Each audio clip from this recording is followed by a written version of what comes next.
Hay un hecho y en el medio muchas interpretaciones.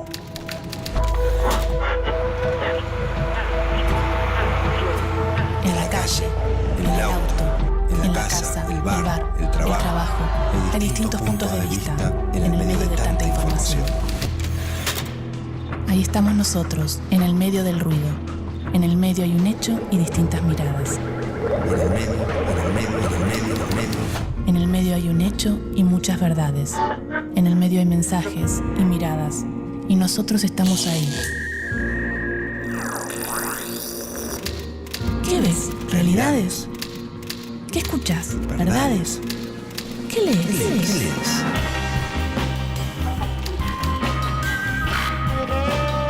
En el medio de las noticias, en el medio de la vida, en el medio de la verdad, en el medio estamos nosotros, aturdidos, confundidos. Ahí estamos nosotros, en el medio de los medios.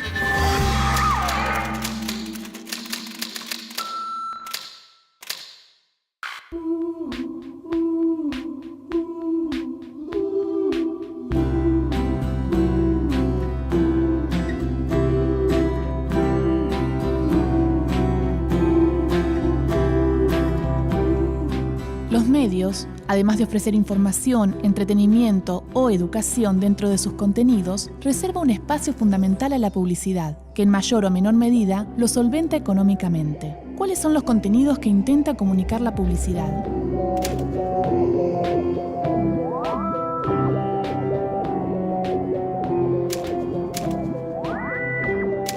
Universidad de Buenos Aires, voy a conocer a Jorge Lípez, catedrático y especialista en publicidad.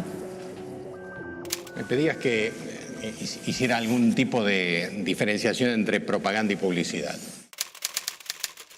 Propaganda es quizá un término más cercano a la semántica original. Propagar es difundir, dar a conocer, etc. Hoy en día, para acotarlo más, nosotros decimos que propaganda es aquella comunicación de tipo fundamentalmente político e ideológico.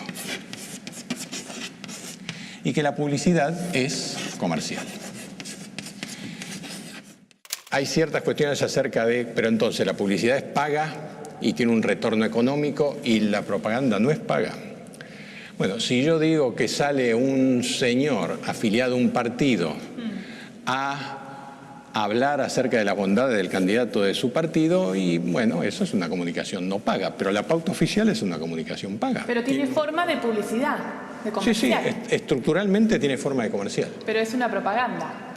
Desde el punto de vista del contenido, si el contenido es ideológico o político, nosotros lo consideramos del lado de la propaganda.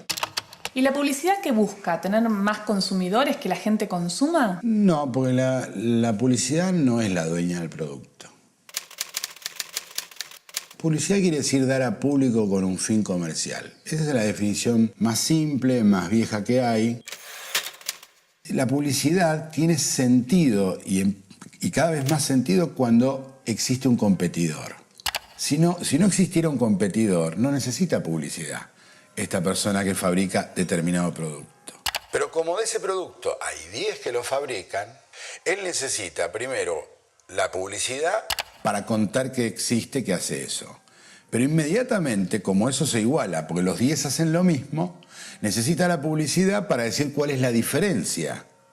Y ahí es donde empieza el link de la publicidad con la gente, porque también la gente, al tener 10 ofertas de lo mismo, necesita saber cuál es la diferencia más allá del precio. Ahí aparece la función de la publicidad, es de decirte por qué esta leche o por qué este auto o lo que fuera en lugar del otro. ¿Cómo y cuándo nació el concepto publicidad? ¿Cuáles son sus objetivos? Hablar de los objetivos de la publicidad actualmente es no detenerse en un punto como se hacía en la antigüedad, decir la publicidad sirve para vender. Hoy ya es como que la comunicación se ha sofisticado, los consumidores son distintos. Hoy todo se ha horizontalizado tanto todo se ha democratizado tanto que podemos decir que la publicidad es una herramienta de la comunicación que ayuda a vender, a instalar una idea.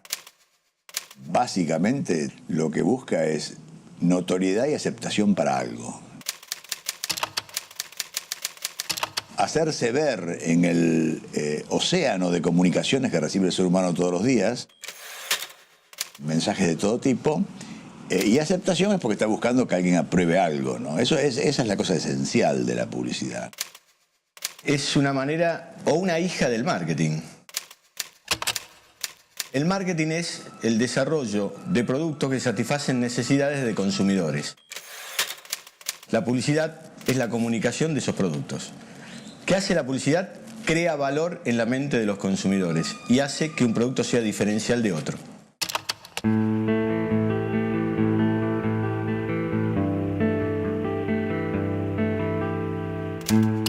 ¿Qué cosas tiene que tener la publicidad? Porque suele ser muy linda estéticamente. Bueno, eso es lo primero que se ve, pero no es lo primero que se hace, ni lo primero que se piensa. ¿Qué es lo primero que se piensa? La manera de encontrar una diferencia es la idea. Entonces empezás por la idea, por un concepto en realidad. Y después llegás más a la parte que vos terminás viendo. Entonces, la publicidad tiene el fin comercial de instalar una idea en un potencial consumidor, pero también ocupar un espacio que muchas veces genera tendencias y hasta puede moldear los contenidos de un medio de comunicación. Hay gente que dice que la publicidad es también una de las artes. Yo repito, ¿no? Es dar a público con un fin comercial. Lo que tiene de dificultad esta profesión es una actividad que tiene que hacer congeniar lo comercial con el arte. Vos necesitas músico, escritor, director de arte, creativo, con todas las características que tiene esta persona, con un señor, una empresa, una sociedad, una multinacional, como quieras llamarlo, que invierte determinado dinero, generalmente mucho, y cualquiera podrá entender qué difícil es esto de congeniar. Pero después hay una cosa que es definitiva, que el avisito se tiene que defender solo en la tanda.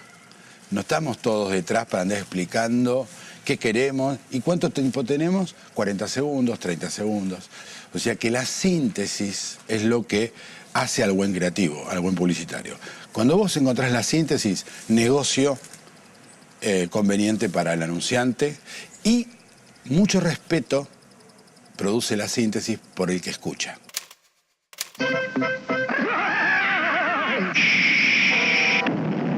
Cuando otros matamoscas se achican, Ray de etiqueta azul se hace valer y los mata bien muertos.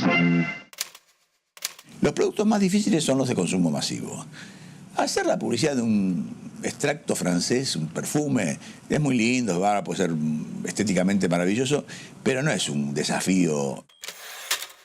Los polvos para lavar, los productos masivos, caldos en cubo, zapatillas, marcas de zapatillas, tarjetas de crédito, shampoos, esos son los productos así más peleados en el mercado y donde realmente uno tiene que lograr que la mano de la persona, 1 millón de manos, no vayan a esta mayonesa y vayan a esta otra mayonesa.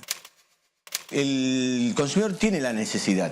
Lo que hace la publicidad, que cuando este consumidor está frente a la góndola y elige entre una marca A y una marca B, la publicidad en esa sumatoria algebraica que se produce en la mente del consumidor desnivela con la creación de valor. Pero es también otras cosas. Sobre todo cuando la publicidad empieza a despegarse de ese momento inicial de su vigencia. La publicidad es un campo de despliegue de las manifestaciones de un estilo de época, de una estética de época, de un modo de organizar los textos y de circular la cultura.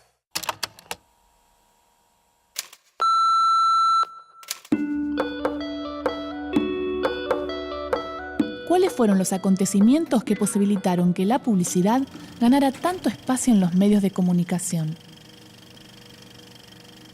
1622, Vaticano. La Iglesia Católica emplea la expresión propaganda fide para describir la tarea de propagar el catolicismo en los continentes en vías de colonización. La Curia Romana es la primera que utiliza la propaganda para difundir su mensaje religioso. 1702, Inglaterra. Nace el primer periódico diario, el Daily Courant. Este solo se ocupa de informar y se adquiere mediante suscripción como forma de sostenerlo económicamente.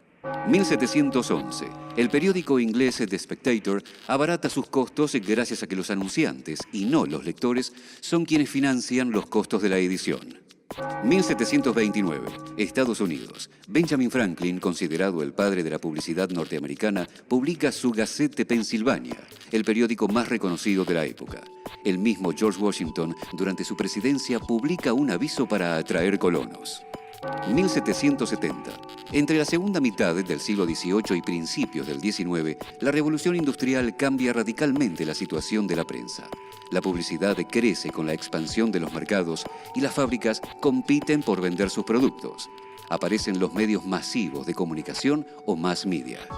1789. Con la Revolución Francesa surge el concepto de opinión pública. Se debate la influencia de los medios de comunicación en esta revuelta. Se inicia la propaganda oficial estatal y se afianza la vinculación entre prensa e ideología, es decir, se consolida la prensa política. 1836, Francia. Émile de Girardin introduce la publicidad como fuente de ingresos económicos de su periódico. La prensa gráfica se convierte en una industria y un comercio. 1898, Buenos Aires. La revista Caras y Caretas, gracias a su tirada masiva, se transforma por excelencia en el medio donde publicar avisos, introduciendo además la moda de redactarlos en verso. Siglo XX. El 13 de abril de 1917, durante la Primera Guerra Mundial, el presidente estadounidense Woodrow Wilson crea el Comité de Información Pública, una organización de propaganda para incidir en la opinión pública respecto a la entrada del país en la contienda bélica, que se la conoce como la Guerra de Información. 1920. Nace la radio y con ella un espacio publicitario masivo. Los contenidos comerciales son una forma de difundir este espacio y de asegurar su supervivencia. Se trata del primer medio de comunicación que se sostiene íntegramente con el dinero de los auspiciantes. Radio Argentina es la primera radio comercial privada de la Argentina y del mundo. A comienzos de la década de 1930 surge el periódico The New York Sun, que paga sus costos con el ingreso de publicidad. Ya no es solo el precio de tapa el que paga la publicación. El ejemplo se expande por todo el mundo. A partir de 1933, el nazismo ejerce el control de la opinión pública mediante los medios de comunicación masivos. A Joseph Goebbels le entregan el Ministerio de Propaganda, desde donde enaltece a Hitler y promueve el odio a lo extranjero, al comunismo y al judaísmo. 1945. Con el inicio de la Guerra Fría, tanto los Estados Unidos como la Unión Soviética atacan a sus enemigos a través de todos los medios de comunicación. De esta manera, la propaganda cobra un valor especial, convirtiéndose en la principal arma para ambos países. 1946. Argentina. Juan Domingo Perón dispone la creación del Servicio Oficial de Radiodifusión. De esta forma, caducan todas las licencias de las emisoras comerciales privadas y se impulsa la integración de 3 redes comerciales y una red oficial sin publicidad. 1965. Argentina. Aparece la televisión por cable con el objetivo de mantenerse gracias a los abonados, pero, al no lograrlo, acude a la publicidad como sostén financiero. A partir de 1993 se difunde la denominada publicidad no tradicional en la televisión argentina. El uso de esta se expande en forma veloz hasta ocupar el 25% de la pauta publicitaria actual. 1995. Las campañas presidenciales comienzan a poner el énfasis en la imagen y no en las plataformas electorales, publicitando a los políticos como si fueran productos. En la actualidad, todos los medios de comunicación masivos se mantienen gracias a sus pautas publicitarias. Además, las campañas políticas están realizadas por profesionales de agencias de publicidad.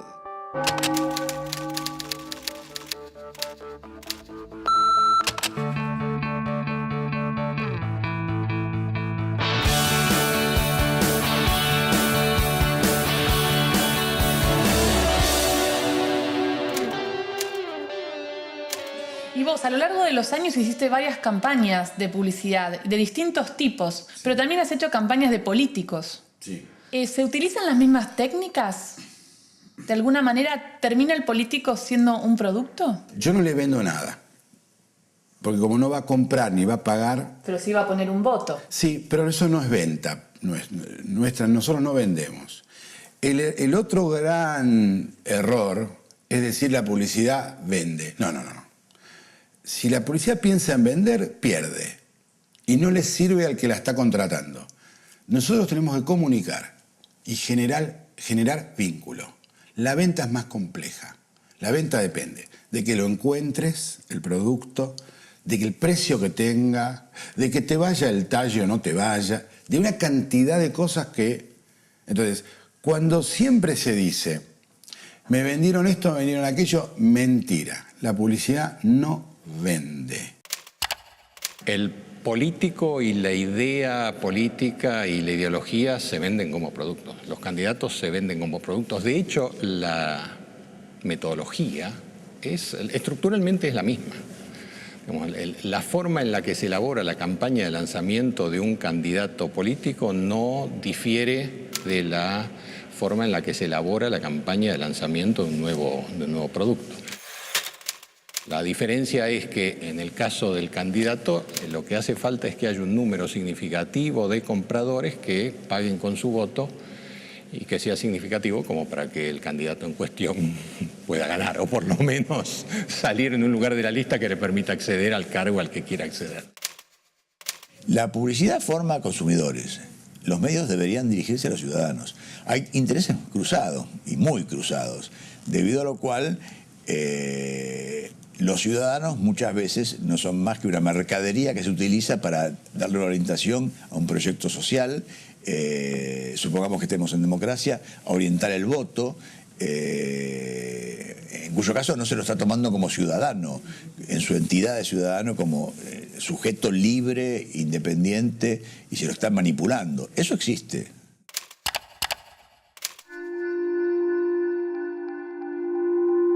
Una mentira repetida 1000 veces se transforma en una verdad. Este concepto, esgrimido por el ministro de propaganda de Hitler, Joseph Goebbels, generó el principal criterio usado por la publicidad hasta el día de hoy para la promoción de los productos: la exageración de sus cualidades.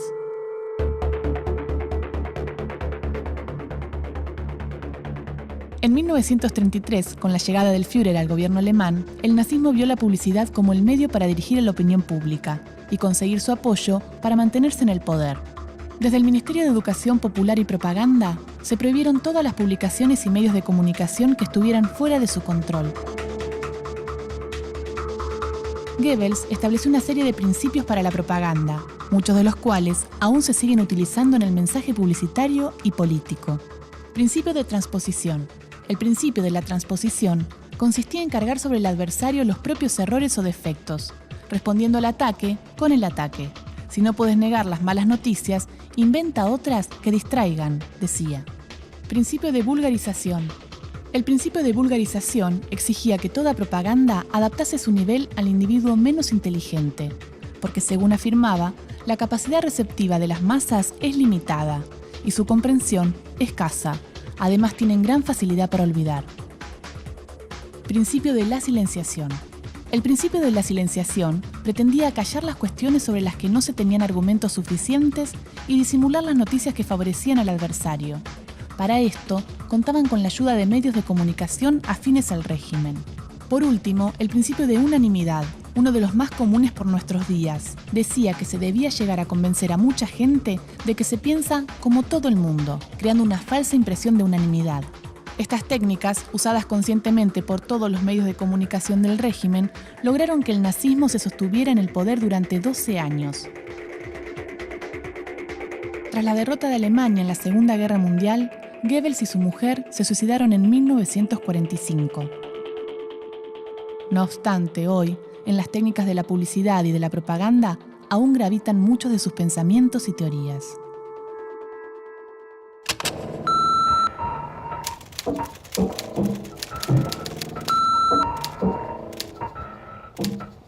Cuando se habla de la independencia de los medios pueden ser independientes cuando dependen de anunciantes y de una determinada publicidad que tiene que ir a su canal. Y no es solamente el medio. Un club de fútbol.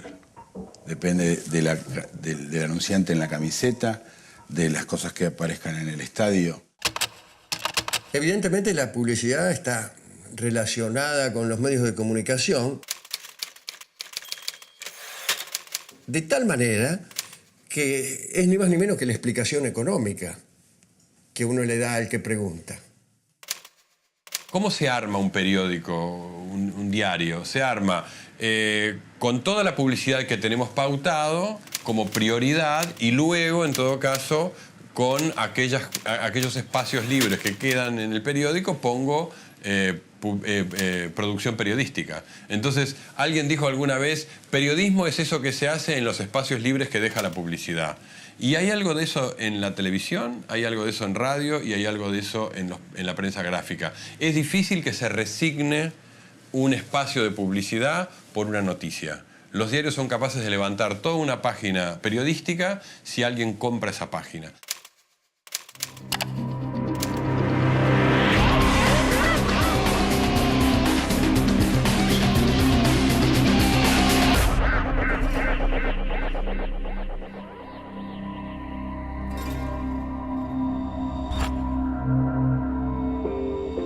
El ejercicio de desarmar una noticia y analizar sus partes nos permite preguntarnos y entender su construcción.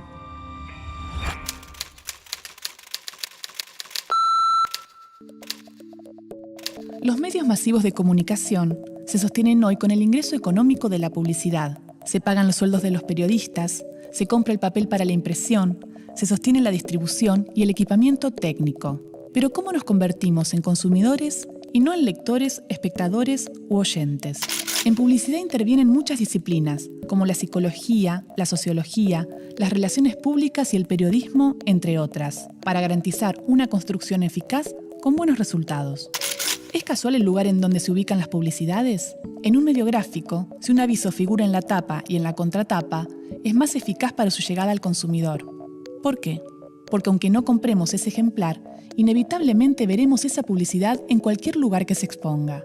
Otra acción estratégica es ubicar la publicidad en las retiraciones de tapa o de contratapa, o de la página central. Por la forma en que se encuaderna la publicación, estas páginas resultan más llamativas, ya que al hojearlas son las primeras en ser revisadas por el lector. Otro lugar eficaz es la página impar, la de la derecha, puesto que el ojo humano en Occidente tiende a ver en primer término ese sector. El tamaño, los colores y el diseño también atraen nuestra visión. La publicidad televisiva se vende por segundo y tiene una influencia directa en el espectador. Existe una norma que indica que solo se pueden emitir hasta 12 minutos de publicidad por hora, pero los programadores y las empresas se esmeran por encontrar la forma de sobrepasar esa limitación. Así aparece la publicidad no tradicional, más conocida como PNT, que es la que aparece inserta en el programa o en la nota que estamos viendo, leyendo o escuchando. Esta metodología tiene varias aristas. No discrimina edades ni horarios y aparece en la pantalla mediante placas, zócalos y hasta en escenografías. De este modo, con las PNT, se combinan los contenidos y temas que emiten los programas de televisión o radio con la publicidad. Nuevo, nuevo, nuevo, nuevo vaquero Farwell. También los auspiciantes son publicidades que de alguna forma quedan en el inconsciente. Tienen su tiempo antes y después de la emisión y son los que sostienen económicamente los programas. Como vemos, la publicidad puede hacer suyos distintos lenguajes. Entonces, cuando elegimos ver un programa, ¿somos meros espectadores o probables clientes? O las dos cosas. De esta forma, consciente o inconsciente, las ideas, los productos llegan a nuestra mente y nos convierten en potenciales consumidores.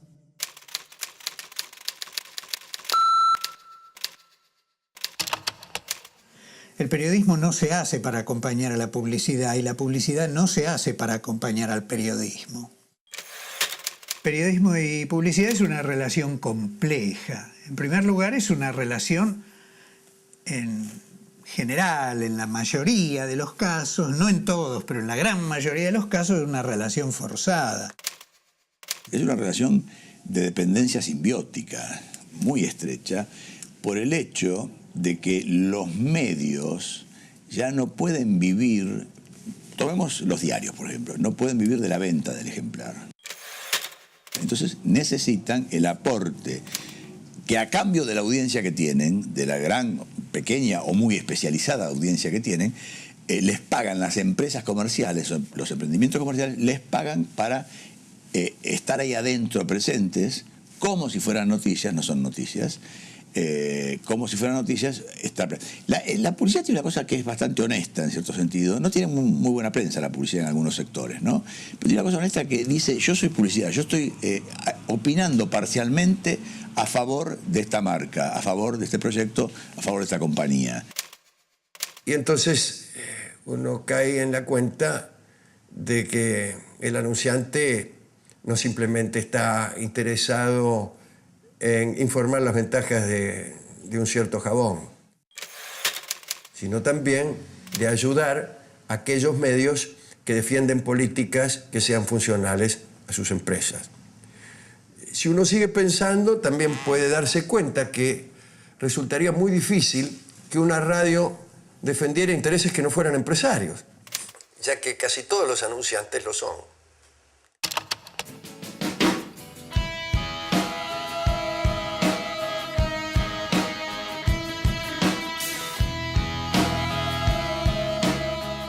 Nacemos y crecemos como individuos, cruzados por mensajes que nos forman como consumidores. De alguna manera, somos espectadores de nuestro propio consumo, libres para optar entre dos caminos: ser conscientes de los mecanismos que intentan inducir nuestros gustos, o vivir de lo que la publicidad nos ofrece a través de los medios. Uno por ahí no se resigna que la cosa esté tan mercantilizada y piensa que hay una distinción entre consumidor de información o noticias y consumidor de productos. No es lo mismo comprarte una zapatilla que un concepto respecto al aborto, por ejemplo. No es lo mismo, ¿no? Generalmente las zapatillas y los caldos en cubo, como las mayonesas, vos, si no te sirve, si te mintieron, si no te gustó, te afectó no tanto en tu vida y cambiás. En temas ideológicos, o por ejemplo, elegir un presidente de la República, te lo tenés que comer muchos años, ¿viste? Y las consecuencias durante mucho tiempo, ¿no? La publicidad forma parte de esta época, es un lenguaje de esta época y tiene un peso muy importante en nuestras vidas cotidianas. Hay programas de televisión que hablan solo de publicidad. Yo creo que lo que ha ocurrido con la publicidad es que a los ciudadanos les interesa el género. Y por otro lado estamos nosotros como ciudadanos políticos, como personas que nos interesa la actividad pública, pero ese ciudadano también está mezclado por los valores que le ponen los medios, está mezclado por las jerarquizaciones que hacen los medios. En realidad venimos en un combo, en un paquete, donde estamos demasiado mezclados para decir que hay consumidores o ciudadanos. Yo creo que hay las dos cosas, ¿no? Sin embargo, es más complejo el asunto. Y afortunadamente es más complejo. Afortunadamente es más complejo. Si no, los fabricantes de jabón serían los dueños del mundo. Ahora, usted puede hacer la siguiente objeción que comparto. Efectivamente, los fabricantes de jabón son los dueños del mundo.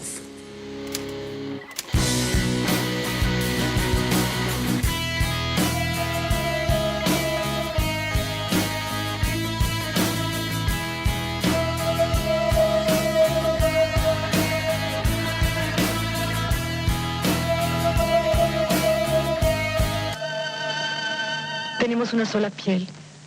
¿Por qué no usar el mejor jabón? Para mí es Lux.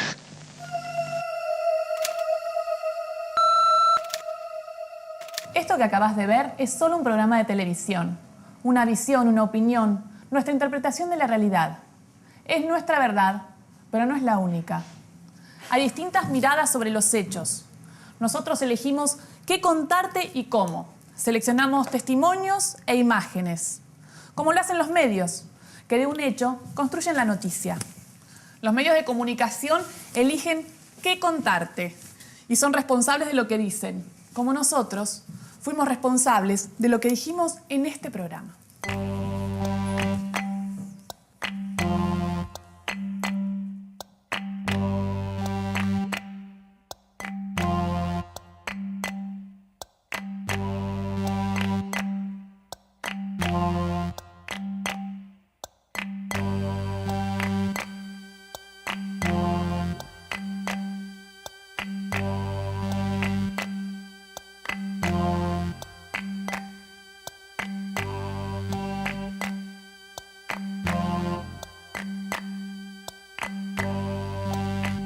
You were born. And so you're free. So happy birthday.